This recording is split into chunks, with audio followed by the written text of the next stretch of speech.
No teatro entrelaçado e intenso do conflito entre a Federação Russa e a Ucrânia, o cenário está em constante mudança e repleto de tensão. Imagine um trecho de terra onde os ecos das manobras militares ressoam diariamente. Estamos na região do sul de Donbass, onde as forças russas executaram um ataque próximo ao assentamento de Roslev. As complexidades estratégicas se desenrolam à medida que drones de reconhecimento ucranianos revelam a presença de veículos de combate blindados, marcando a paisagem florestal com incerteza e perda. Dentro desta zona cinzenta, as forças russas avançam, esculpindo um caminho de 300 metros para o noroeste, deslocando o equilíbrio de poder de cinza para vermelho no mapa. As consequências dessas manobras estão sob escrutínio, enquanto ambos os lados se preparam para o próximo ajuste ao longo desta linha de frente volátil. Nossa jornada nos leva ao rio Vovcher, próximo ao assentamento cristão de Trinopil. Aqui, a intensidade do conflito oscila, com tropas russas manobrando para consolidar sua posição ao norte do rio. Seus olhos estão voltados para a fronteira administrativa das regiões de Donetsk e Dnipropetrovsk, uma posição estratégica que eles pretendem garantir em breve. Enquanto isso, ao sul da cidade de Pakrovsk, forças ucranianas estão lançando contra-ataques no assentamento de Shevchenko, enquanto filmagens de drones capturam grupos ucranianos penetrando nas defesas russas. Os resultados dessas batalhas ferozes permanecem incertos, com a zona cinzenta obscurecendo a linha de frente precisa. Na pequena cidade de Chasiv Yar, o exército russo lançou uma ofensiva mecanizada significativa, implantando um comboio de 25 veículos de combate através do canal Donbass. A 24ª Brigada Mecanizada Ucraniana manteve-se resiliente, repelindo o ataque e destruindo 16 dos veículos, interrompendo o avanço russo e deixando um rastro de destroços. Esta batalha destaca as apostas altas e as pesadas perdas sofridas por ambos os lados, com a zona cinzenta se expandindo ligeiramente em direção ao sul. Ao nos movermos para o oeste da cidade de Svatov, tropas russas fizeram avanços após a queda de Nadia. Infiltrando-se mais profundamente na floresta, encontram a 3ª Brigada de Assalto Ucraniana. O avanço russo aqui é medido em metros, com a frente deslocando-se 500 metros para o oeste, transformando novamente a zona cinzenta em um vermelho contestado. A cabeça de ponte do 6º Exército Russo no rio Osgil é outro ponto focal, onde forças ao norte de Nomlinsk expandiram sua posição em 2,5 quilômetros, alterando a linha de frente mais uma vez.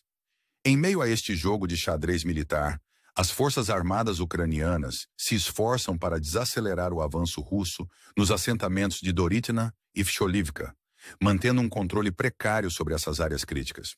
Com o cair da noite, em mais um dia de conflito, surgem relatos de pessoal militar norte-coreano se juntando à batalha, um desenvolvimento que acrescenta uma camada de complexidade à já tensa frente de Kursk.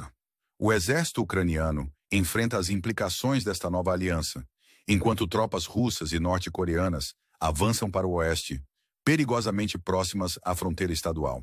A rodovia estratégica R-200 torna-se um ponto focal, com forças russas avançando cada vez mais, ameaçando cortar linhas de suprimento críticas. Enquanto isso, na parte leste da frente, forças ucranianas enfrentam pressão crescente à medida que tropas russas avançam, exacerbando uma situação já grave. À medida que as tensões aumentam, o exército ucraniano é forçado a se adaptar, considerando retiradas potenciais e realinhamentos estratégicos em resposta às dinâmicas em mudança. A frente de Kursk torna-se um cadinho de conflito, onde as apostas são altas e os resultados permanecem incertos. No norte, o exército russo consolida sua posição na vila de Staraya Saroina, marcando um ganho territorial significativo. Com a queda desta vila, o caminho para o assentamento estratégico de Malai Lokna fica aberto, e tropas russas fazem suas primeiras incursões, tentativas nesta área contestada. À medida que as linhas de frente mudam e as zonas cinzentas se expandem, o exército ucraniano enfrenta os desafios de um campo de batalha em evolução.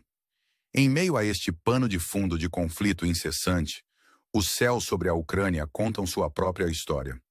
As Forças Armadas russas lançaram um ataque aéreo abrangente, implantando uma mistura de drones e mísseis na tentativa de interromper as defesas ucranianas. O céu noturno torna-se um teatro de guerra, com 261 mísseis, variando de drones de ataque a bombardeiros estratégicos, sendo lançados sobre o território ucraniano. A defesa aérea ucraniana entra em ação, conseguindo interceptar uma parte significativa das ameaças vindouras, mas não sem consequências. A barragem incessante deixa partes da infraestrutura do país danificadas, com o setor de energia suportando o peso do ataque. Este ataque é particularmente notável, pois marca a primeira ofensiva aérea russa em larga escala desde a mudança na administração do Semiramis, sinalizando uma potencial mudança no cenário geopolítico. O ataque aéreo destaca a complexa interação de poder, onde tensões diplomáticas e estratégias militares convergem.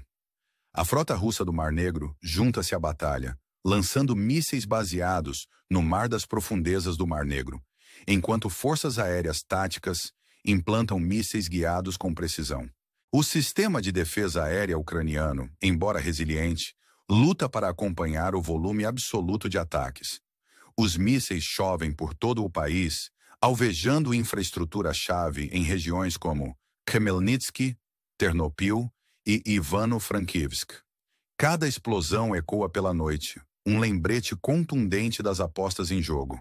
Em Kharkiv, mísseis balísticos causam estragos na infraestrutura civil, com prédios de apartamentos carregando as marcas do conflito. O custo humano é palpável, com 7 indivíduos feridos em meio ao caos. Enquanto isso, a importância estratégica da região de Poltava ganha foco, à medida que a infraestrutura de gás ucraniana se torna um alvo principal. Os ataques reverberam pelo setor de energia, gerando preocupações sobre potenciais interrupções no fornecimento de gás. A cidade de Odessa, uma cidade portuária crítica, também não é poupada. Explosões pontuam à noite e apagões deixam partes da região na escuridão.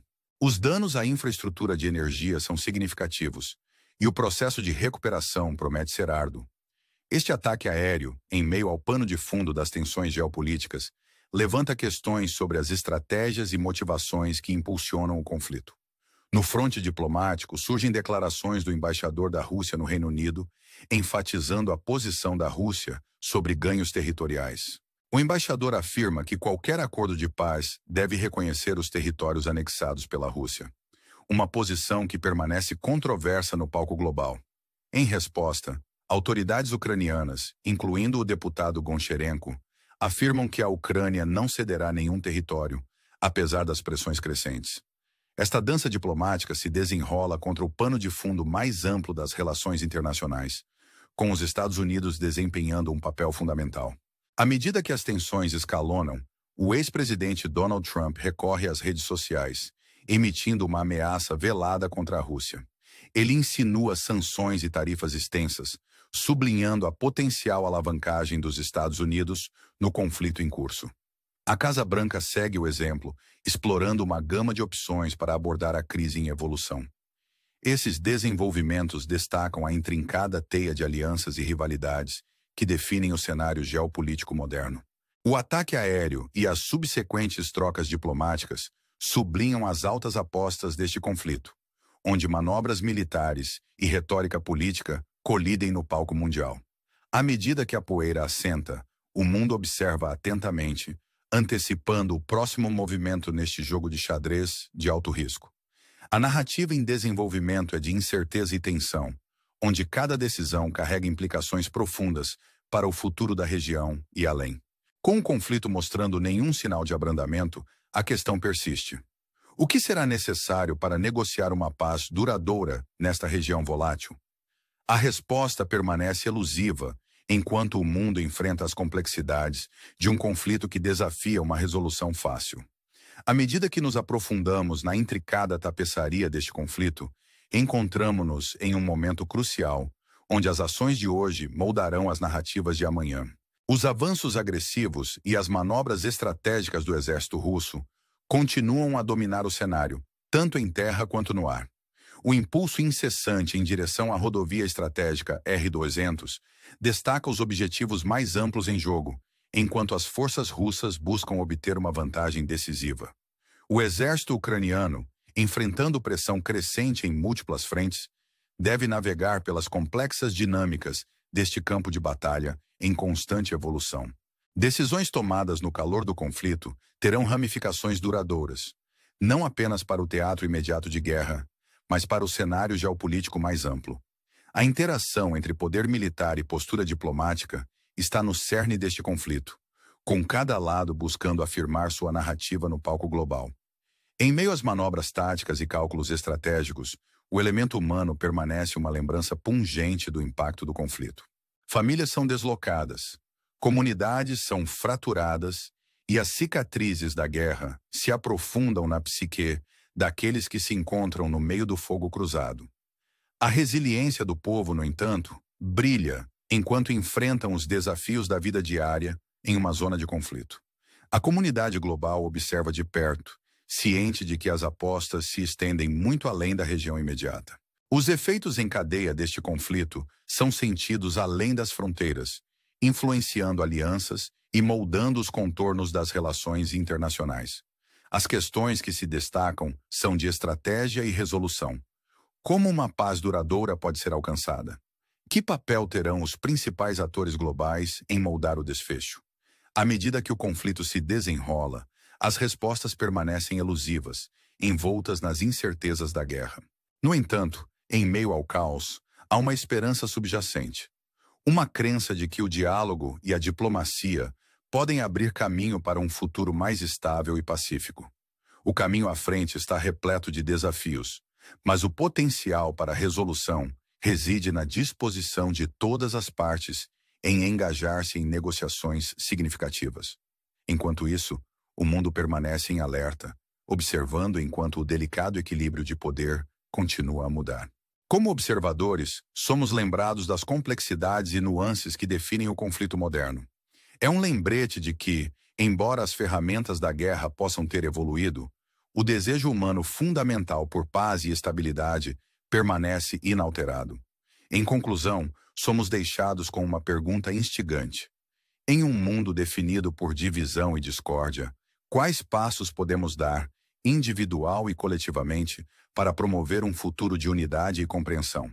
Ao ponderarmos sobre esta questão, somos encorajados a interagir com o conteúdo, compartilhando-o com outros e contribuindo para um diálogo mais amplo sobre o caminho a seguir. Seu apoio, por meio de curtidas, inscrições e compartilhamentos, ajuda a amplificar essas conversas importantes, garantindo que as histórias das linhas de frente sejam ouvidas e compreendidas por um público global.